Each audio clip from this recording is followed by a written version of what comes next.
सार्वजनिक बांधकाम विभागात अधिकाऱ्यांचं नेक्सस असल्याचा आरोप शरद पवारांच्या राष्ट्रवादीने केलाय। अधिकाऱ्यांकडून राज्याच्या तिजोरीची लूट सुरू आहे असा आरोप सुनील माने यांनी केलाय।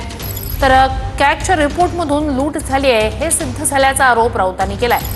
मालक लूट करतोय म्हणून अधिकारीही लुटायला लागल्याचा आरोप राऊतांनी केलाय।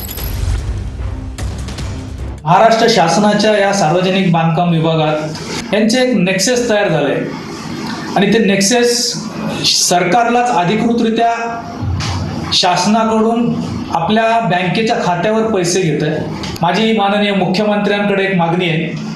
राष्ट्रवादी काँग्रेस पक्ष शरदचंद्र पवार पक्षाच्या वतीने ही बेकायदेशीर जी राज्याची तिजोरी लुबाडलेली अधिकाऱ्यांनी हा गंभीर प्रकार आहे। मला असं वाटतं हा तातडीने मुख्यमंत्र्यांनी थांबवला पाहिजे, याची चौकशी करून संबंधित अधिकाऱ्यांवर कारवाई करणे आणि पैसे वसूल करणे। कॅगचा रिपोर्ट आहे ना, हे सरकारचं ऑडिट आहे भ्रष्टाचाराचं। एकनाथ शिंदे यांनी हे खातं नगरविकास खातं असेल किंवा काय कशा प्रकारे लुटलेलं आहे आणि कशी लूट केली सरकारी पैशाची आणि मालक लूट करतोय म्हणून अधिकारी लुटायला लागले, हे स्पष्ट दिसतंय। या सगळ्यांच्या चौकशा व्हायला पाहिजे।